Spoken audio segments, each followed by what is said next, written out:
Kodutohter ja väikelaste eri, kas te olete siis seekord pühendanud rohkem aega pisilastele?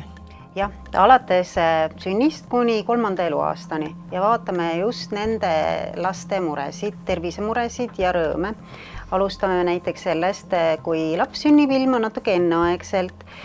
Perearst Kati Paal räägib meil, kuidas siis toiduga on, eriti toiduprobleemidest ja toitumishäiretest ja kuidas vahet teha sellel, kas lapsel on toiduallergia või toidutalumatus. Ja sageli tuleb välja, isegi arstid ei tea seda, see on üks pikaajaline protsess. Lastearst Reit Raukas räägib näiteks sellest, milliseid ravimeid peaks üks väikelapsega pere apteek endas sisaldama ja kuidas siis neid ravimeid vajadusel ka võtta. Aga lapse eriga me ei ole unustanud ka täiskasvanuid.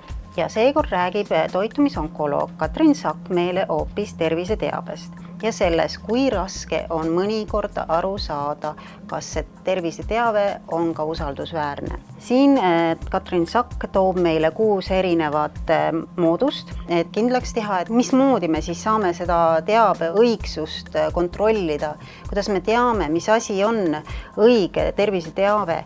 Mehed on meie elu suur osa ja loomulikult ei unustame ka mehi. Nii et seekord me räägime, kuidas siis mehi arsti juurde saada. Ja miks see üldse oluline on? Doktor Ole Poolamets räägibki sellest, millised on teatud vanuses kõige suuremad terviseprobleemid, mida tuleks jälgida ja kuidas siis see mees siin arsti juurde saada. Mõnikord tuleb lausa koos minna. Doktor Poolamets muideks räägib ka sellest, kui tähtis on vaimne tugi, kuidas naine saab oma meest aidata. Doktor räägib ka sellest, kuidas positiivne suhtumine aitab meid elus palju paremini läbi saada, kui hästi see meie lähisuhteid mõjutab ja kuidas negatiivne suhtumine mõjutab ka mehe tervist, füüsilist tervist, mitte ainult vaimset, ka füüsilist tervist. Te olete kirjutanud ka vitamiinidest. Tõepoolest, kevad on küll käes ja me saame peenralt ja poest juba veidikene toidukõrvast, aga siiski on mõnikord vaja vaadata ka vitamiiniriiuli poole. Seekord me räägime vitamiinidest natuke teise vaatenurga alt. Me räägime sellest, miks pärast mõned vitamiinid on pandud kokku.